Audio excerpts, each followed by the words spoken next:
COD vs e-com. Salut à tous, c'est Hamza Benz et dans cette vidéo, je vais vous parler de la différence entre le COD et l'e-com et les avantages, les inconvénients de l'un et de l'autre. Je vous partage un peu plus en détail là-dessus pour qu'à la fin de la vidéo, vous puissiez savoir si le COD, vous préférez du coup le COD et l'e-com et savoir si c'est fait pour vous et comment c'est du coup ce business model. Alors, pour ceux qui savent pas ce que c'est le COD c'est quoi? C'est le cash on delivery, c'est-à-dire le paiement à la livraison. Il y a beaucoup de pays comme l'Europe de l'Est, l'Espagne, l'Italie, la Thaïlande, l'Afrique ou l'Amérique latine, qui n'acceptent pas encore le fait de payer directement par carte sur le site et préfèrent du coup recevoir le colis et une fois qu'elle a reçu le colis, paye directement au livreur, un peu comme quand vous commandez une pizza, vous appelez, vous commandez la pizza, vous recevez la pizza et vous la payez, même si aujourd'hui avec Uber Eats on peut payer directement par carte, mais c'était un peu comme à l'époque quand vous commandez une pizza. Et du coup, ça fait que c'est toute une logistique, des systèmes différents, même si ça ressemble énormément à l'e-com dans tous les aspects, sauf au niveau de la logistique où c'est un peu des process différents. Du coup, pour le premier truc, pour la comparaison, ce sera Meta. Et quand je dis Meta, c'est vraiment les plateformes de publicité comme Meta, TikTok et tout le reste. Vu qu'il y a moins de concurrence dans ces pays, moins de personnes qui attaquent ces marchés, et surtout qu'en général, les grosses marques qui vont faire du broad en Europe, ils n'auront pas tendance à traduire dans les pays locaux, surtout qu'en général, dans les pays, ils parlent pas l'anglais. Et du coup, ça fait que vous avez moins de concurrence et des CPM, des CPC, des ROS très, très, très bas. Et c'est ça qui est super intéressant, vu qu'il y a moins de concurrence. Aussi des blocages plus rares sur Facebook. En général, Facebook, quand vous faites du no-ship ou beaucoup de clients qui sont pas contents vu qu'ils n'ont pas reçu leur commande avec la livraison, ben, vu qu'en cas COD, vous avez votre stock et les personnes se font livrer en 48 heures à 72 heures et aussi ils mettent pas leur carte de crédit, ça fait que Facebook aura moins tendance à bloquer, ils seront plus souples là-dessus et du coup ça fait moins de blocage Facebook, même si je dis pas que ça arrive pas. Et avec une structure solide en général, on peut faire sauter aujourd'hui tous les blocages Facebook, mais sur ce point en général, vous allez moins vous faire bloquer et des taux de conversion aussi plus gros, vu que les gens ont juste à mettre leurs informations, leurs coordonnées, ils auront plus confiance, alors que sortir la carte, ça demande un peu plus de friction, et du coup, vous aurez des taux de conversion plus gros. Après, ça, c'est les points positifs, mais les points négatifs, c'est que c'est une vanity métrique avant tout. Tant que la personne, vu que vous savez, c'est qu'un lead, la personne peut mettre des fausses informations. Elle peut aussi refuser le colis à la livraison. Ça fait que tant que vous n'avez pas reçu votre virement, tant que vous n'allez pas voir sur la plateforme que le colis a été livré, vous n'avez pas reçu l'argent. Et ça fait qu'il faut faire vraiment, vraiment attention là-dessus. Quand vous voyez des ROS de 10, 8, 10, 12, 15, faut pas vous exciter. Faut vraiment attendre 3, 4, 5 jours une fois que la livraison a été faite et que vous êtes sûr de recevoir l'argent. C'est à ce moment-là que vous faites votre calcul et ça fait du coup une logistique. Ça fait du coup des systèmes un peu différents, un peu différés plutôt. Faudra attendre quelques jours, le temps que les clients soient livrés pour vraiment voir si vous avez fait du profit ou pas, vos ROS et vos CPC. Là, en e-commerce classique, vous avez fait une vente, c'est une vente, il n'y a pas de retour là-dessus. Sauf si le client, bien sûr, retourne, mais ça, c'est quelques jours après, une fois qu'il a reçu. Mais vous avez votre, comment on va dire ça, accounting, c'est-à-dire votre finance bien, bien gérée, bien structurée là-dessus. Du coup, ça, on revient au point 2, comme je disais, l'accounting et le cash flow. Comme je disais, du coup, le paiement se fait 5 à 10 jours. Quand je dis 5 à 10 jours, c'est au moment où la personne passe la commande sur votre site, parce que le temps de se faire livrer, de recevoir l'argent et que l'entrepôt vous envoie l'argent. Mais une fois que la personne a été livrée, en général, c'est entre 3 et une semaine pour recevoir son virement dans son compte. Et du coup, ça fait, du coup, le cash flow est un peu en différé. Vous devez avancer les pubs, avancer votre stock. Et ça fait que pour scaler, c'est un peu plus lent. Là où en e-commerce classique, vous avez le virement, vous êtes payé le jour même, voire 48 heures si vous n'avez pas un Stripe au-dessus, mais en général, le jour même, vous recevez votre argent. Ça fait que vous pouvez scale rapidement. Après, le point positif en COD, c'est que vous n'avez pas de blocage Stripe, pas de blocage PayPal, vu que tout se reçoit en virement. L'entrepôt va vous payer directement sur votre compte. Et ça fait que vous n'avez pas ce blocage Facebook. Vous ne rêvez pas un jour, du jour au lendemain, bam, Stripe vous a bloqué parce que vous avez scalé trop rapidement. Non, là, votre entrepôt vous paye.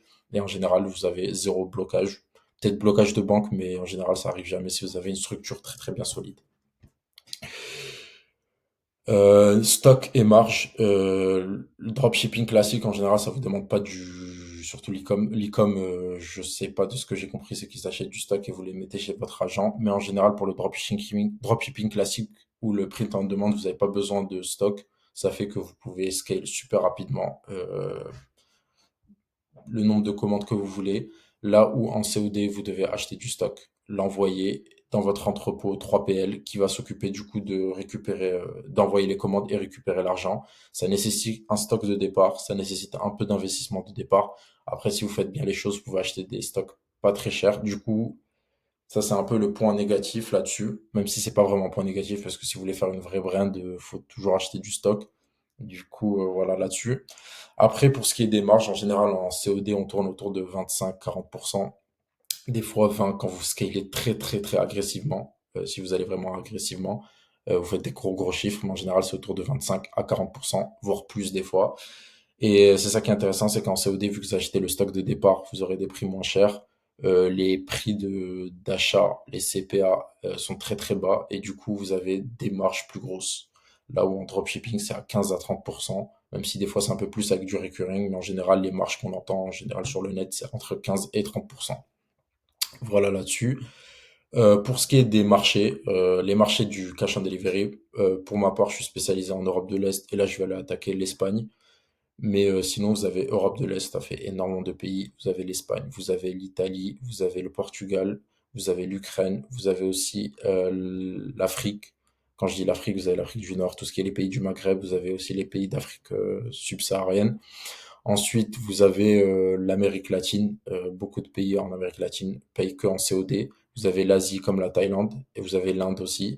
Et du coup, ça fait énormément de pays à attaquer, même si c'est pas le gros monde.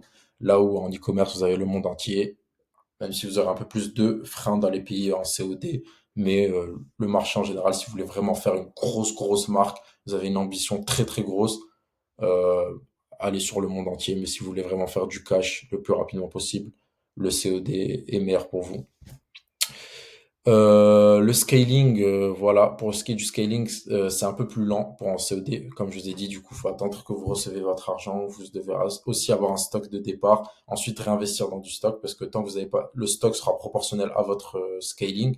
Là où en e-com classique, vous allez entendre beaucoup de personnes qui sont passées de 0 à 300 000 en un mois parce qu'ils ont, voilà, ils ont reçu le cash, ils ont réinvesti. Du coup, ça fait que ça monte super rapidement. Là où en COD, non, faut acheter le stock, le recevoir, l'envoyer dans l'entrepôt.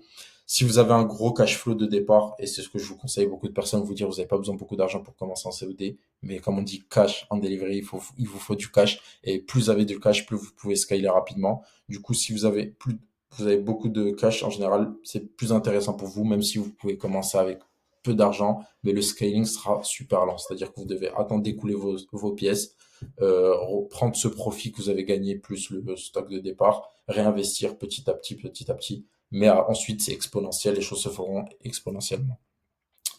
Barrières d'entrée, les barrières d'entrée en COD sont un peu plus grosses, mais comme on dit dans chaque jeu, c'est-à-dire que si c'était trop facile, tout le monde l'aurait fait. Et du coup, nous, on va partir dans les endroits où les gens veulent pas aller, veulent pas se salir les mains, nous, on va y aller. Et ça fait que le seul barrière à l'entrée sont les logistiques plus l'agent. Avoir des logistiques, c'est-à-dire avoir les bons entrepôts pour bien bosser, avoir des personnes qui font du cash and delivery, qui font vous livrer vos commandes, font vous payer, des personnes de confiance. Parce que moi, j'ai perdu quelques milliers d'euros là-dessus. Quand j'ai commencé, j'ai choisi des mauvais entrepôts et ça fait que du coup, ça a joué sur mon truc. Et si j'ai pas pu scale rapidement comme je voulais, du coup, les centres de logistique sont super importantes. Je vous ai fait une vidéo normalement dans ma chaîne si elle n'est pas encore sortie, mais il y a une vidéo dans ma chaîne où je vais vous partager les entrepôts avec lesquels je bosse, comment commencer avec eux, sans filtre là-dessus. Du coup, vous pourrez commencer vous aussi, aller voir dans ma chaîne YouTube normalement liée. Et choisir un bon agent aussi, parce que en général, surtout dans les pays d'Europe, les personnes sont un peu plus éduquées, elles veulent des produits de qualité. Même si vous pouvez la faire à la chinoise, à l'ancienne, dropshipping, juste des produits qui sont pas de bonne qualité. Mais nous, ce qu'on veut, c'est construire un truc sur du long terme où les clients sont satisfaits, où c'est donnant-donnant, on donne des bons produits et on reçoit de l'argent. Du coup, avoir un agent avec des produits de qualité où on fait de la marge aussi, ça c'est super important. Et la barrière de la langue, parce que là, vous allez avoir beaucoup de pays comme la Bulgarie, la Roumanie. En général, je pense que la majorité d'entre nous ne parlent pas cette langue. Aujourd'hui, avec l'IA, c'est super simple. mais il faut mettre en place des process pour éviter du coup les mauvaises traductions, avoir des bonnes pubs et bien gérer tout ça. Pour du coup barrière d'entrée en e-commerce, pas beaucoup. Avoir un peu de cash, être créatif, marketeur et prêt à construire une marque. Du coup, ça fait qu'il y a moins de concurrence là-dessus pour l'e-com. Voilà, j'espère que cette vidéo vous aura plu. N'hésitez pas, abonnez-vous, likez si ça vous a plu et n'hésitez pas à me contacter si ça vous intéresse un peu plus le COD. Si vous avez des questions, n'hésitez vraiment pas à m'envoyer un message. On se dit à la semaine prochaine et ciao.